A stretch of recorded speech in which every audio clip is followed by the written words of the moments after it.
Yo, yo, yo. So check it. I'm reading a book, and I thought that it had some very, very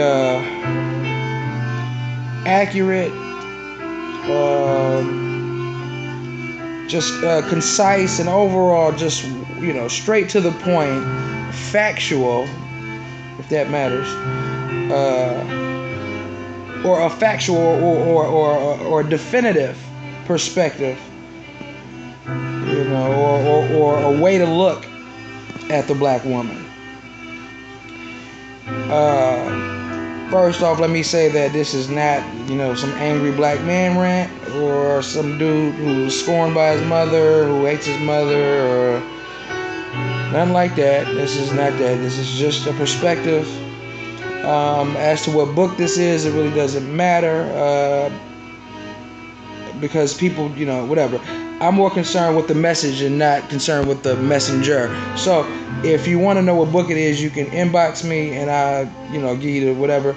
But what I'm doing here is I'm going to start reading this from this part of this book, and I'm going to read the whole chapter because I think it's a very interesting chapter, and I think it can be discussed. We should all discuss this. I think men and women, black men and women, we should discuss this.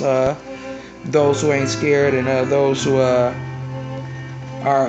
mentally mature enough to control their emotions, and, enough to be reasonable, and not just start shouting at people because they feel a certain way, and that's unfair. So anyway, I'm gonna start reading this, and if you find it interesting, comment. Let's get some dialogue going on about it. I think it's a very interesting perspective. This is the first part. Kind of like a trier of a potentially, continuing thing. So anyway, this part here is about black women in adulthood, single and married women. And I'm going to start reading here. As a black woman grows and develops intellectually, she eventually lands in a spot that her practices lead her to. There are several levels of black womanhood that she can strive for. Each level of lifestyle choice is predicated solely on her desires. What she knows or earns is the result of how she has been raised and what she is willing to settle for in life. The higher her goals, the more sophisticated she is. Increased knowledge always expands the desires, be they material, sexual, or otherwise. The black woman is not exempt from these rules, albeit she is often a victim of them due to being such a displaced female. The black man must be aware of the various types of black women available to him. His selection must be based upon his own individual needs. It is entirely possible that some of the traits of the black woman in their respective categories overlap. It has been proven that a black man is capable of taking a woman and making her beautiful, intelligent, and wise. She is not able to create the same effect by herself. She will have one of the three, or two of the three, but she cannot achieve beauty, intelligence, and wisdom alone. The black man is her catalyst. Without his spark of life and light, she does not bloom. Blooming is quite different from having a good paying job or a high-class education. Each of the black women discussed during the next few pages can be taught to bloom. Risking the threat of being further charged with overgeneralization and group stereotyping, the following list describes the three basic types of black women. They are dissimilar only in the depth of their problematic behavior. All are infected with the historic disease of cultural negligence. They believe themselves to be living the right life, the one that is the only lifestyle available to them in this country setting, which most of them believe is the best place on earth.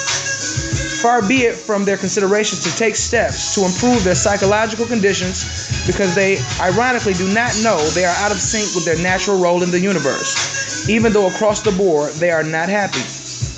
The lives they live make sense to them because they have not been taught of any other kind that will provide them with happiness. Historically, the black woman has had access to lifestyle choices not offered to the black man.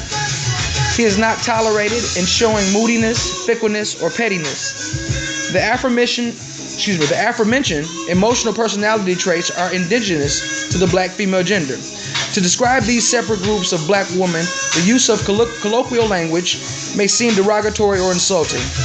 It is not meant to be that way.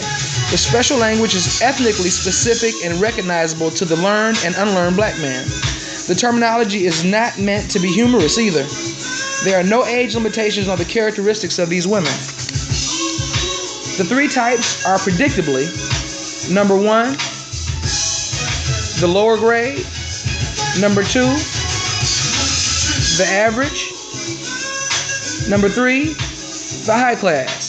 So let me say these again. The three types predictably are the lower grade black woman, or the lower grade black woman, the average black woman, and the high class black woman. Okay, now I'm going to end this part right here, just because I know everybody, I know y'all got short attention spans and all that type shit. So what I'm going to do here is I'm going to stop this right here. And, if y'all interested, and y'all will, that's just a precursor to when I read this next part. So, all right, so just, click the next one or something, whatever. It's my first time doing this. Fuck with me.